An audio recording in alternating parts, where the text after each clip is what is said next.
Okay, Lena. So, sorry, it took me a little while to get this video made, but this is what you'll need to do.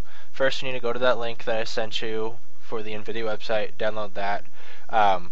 That's the plugin we're going to be using, since the engine we utilizes the NVIDIA physics engine. We have to use the NVIDIA texture files, which would be the .dds files.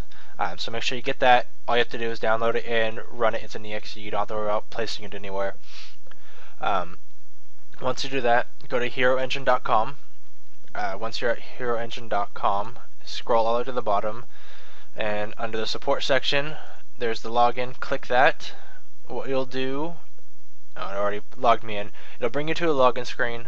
Your username will be your email address. It's already set up. The password is DWS1311. So just log in. Once you log in, go to all available downloads. Then you will scroll down to the Hero Cloud additional downloads section. And then, second, they just redid this, so give me just a second here. Alright, so then you will also need to download the Hero Engine ArtPipeline, and I'll show you how to get that set up as well here in a second. Just make sure you get that downloaded. Okay, yeah, so get that downloaded. Once you do that, we'll go ahead and get 3ds Max going really quick so we can get the pipeline set up. Okay, so it's finally loaded up.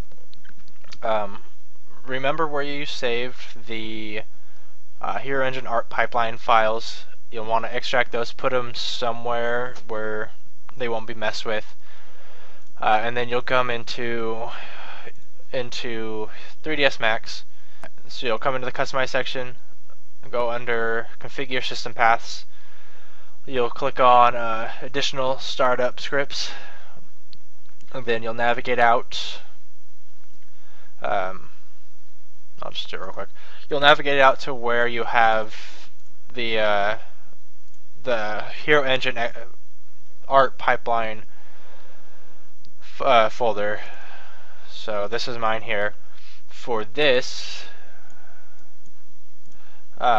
one, it will be the actual Mac scripts. Yeah, sorry. So sorry. So we'll go into the ArtPipeline folder under Mac scripts. Make sure you select the correct one, whether you're using 2010, 2011, or 2012. I'm using 2011, so do that. Sometimes it has a little glitch, so you can what's recommended is just select one of these files. It really doesn't matter, but just select one of the files, say use path, and as you notice right here, it has that. And we'll worry about the export later on. I'll show you that later on. And then another thing we'll need to make sure to do is go to third-party plugins. You'll want to add a plugin, and it'll be the same thing. Go into the same exact folder, but instead of going to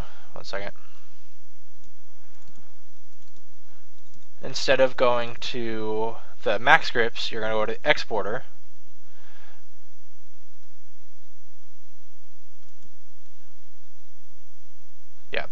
So you're going to go to Exporter. Again, make sure you select the correct Max when you're doing. They have it for Maya as well, so make sure you select the Max version you're using, not the Maya version, otherwise it'll cause problems. The one that's not titled _60-bit, 64-bit is the 32-bit version, so depending on what you use, select it. So I'm using the 64, so I'll select that. And again, you can either select the item, or just, if you trust 3ds Max will recognize it properly, you can just leave it without selecting and say use path. And you'll want to name it too. I'm going to go ahead and delete this since I already have it. So down here you would name it here, or sorry, you name it right here what it is, just so you know. So now that that's done, really quick, I'll show you how to utilize the file. So just for the hell of it, we'll go ahead. We'll open up Photoshop, open up a file, and I'll show you how to set up textures, how to save them properly, and how to set them up within 3ds Max using the Hero Engine shader. Okay, so we'll go. So we're here in the file here. What you'll do is, when you create a texture, save as. I'll just go ahead and save it to the desktop for now. In the drop-down menu, you'll want to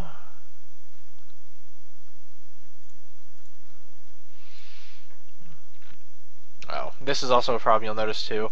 When I opened up the PDS file, it opened up the 32-bit version, and since I didn't install the NVIDIA version for the 32, I only did it for the 64 version. It will cause problems, so give me a second to actually open up the 64-bit version. Okay. So now, let's open that up. We'll Control-Shift-S for Save As, and in the drop-down menu, you'll see the D3D/DDS. This is what we're going to save as. One thing to remember is if you are in if you're in the 64 bits or 32 bits color channel mode, you cannot save as a DDS. You have to be in the 8 bits channel. So make sure to do that. So we'll save as a DDS. Take a look at the screen here. This is how it needs to be set up. It needs to be set up as DXT1 ARGB 4BPP 1-bit alpha. That needs to be happen. 2D texture, since we're making a 2D texture, we're not making a cube or anything.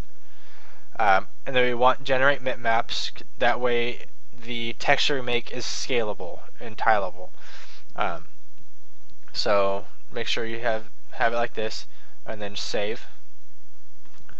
And then we don't use bump maps, we use normal maps. And if you're used to using normal maps, chances are you probably already have this add-on, because this is one of the few add-ons that I know that do normal maps.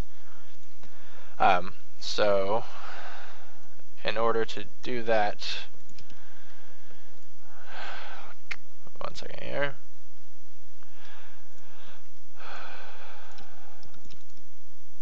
Merge all that. So to make normal map, you just go to Filter, down to NVIDIA Tools, Normal Map.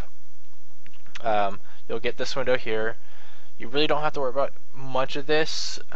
Keep this the same. This is dependent on if you want the texture making to go inward or outward. So like right now, the way I have it, the black boxes will push inwards on whatever I put it on, whereas if I uncheck invert, it'll pop out. You can check this if you want, it really doesn't matter. And the scale here is exactly what it says. It'll change the actual scale of the bump of the normal map itself for how much it'll bump. So I just for my own personal thing, I like to add 4 just because it makes it a little more intense. It really depends on what you're actually texturing though. So we'll go ahead and do that, and boom, there we go. So we'll go ahead and Control-Shift-S, save as, save as a DDS again. Okay. This is something I forgot to show you when we made the other texture. We'll change that here in a second.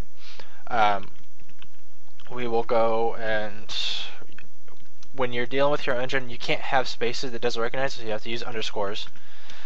So we'll go ahead and do that, and it has to end in either the word normal with an N, or with diffuse, or D for diffuse. If you don't have it ending with N, D, normal, or diffuse, any of those 4, the Hero Engine will not recognize it. So we'll go ahead and save this because it's a normal map, so it's going to end in N. So we'll go ahead and save. Again, same exact settings, so we'll keep that. We will go ahead and I'll change this guy real quick.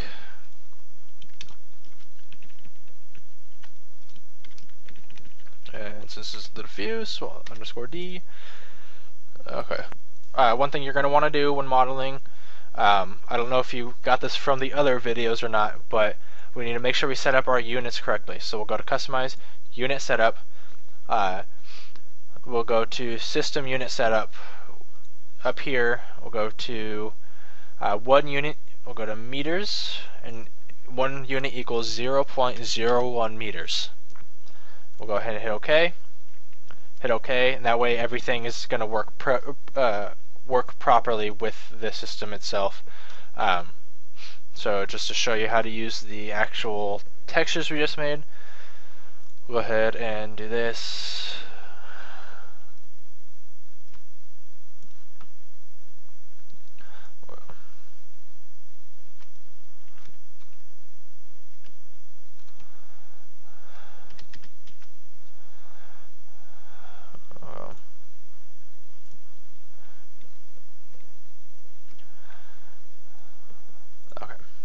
So open our material editor. With the material editor, what we'll want to do is under the standard section, click this, and we're going to change to a hero texture. Now, if you have something that requires multiple textures, whether it's a grouped object, or you just instead of making one texture map for everything, if you made multiples for like the face, the body, the clothes, whatever, you could go ahead and use multi-sub-object. And then from here, you set however many number of materials you have. So say if you have like for the head, the hair, the clothes, and the body, you have 4. So we'll go 4. And then what you'll do is under each one you'll go in, and then here you'll change these to hero setting. And then here it's pretty simple. You just go out, click on the button, navigate out to where you have your file, your texture. So we go with the diffuse, and then do the same thing for the normal and specular map. Navigate out and select, and then go ahead and assign it, show it. Alright, so I'm not really sure why it was grayed out, but here we have the material showing now, and then if you just want to render it, there it goes. It's really just that simple. Just to show you kind of how the bump is working. You see how they kind of have it bumped out around the edge here, so yeah. That's how it works. So if you have any other questions about that, let me know.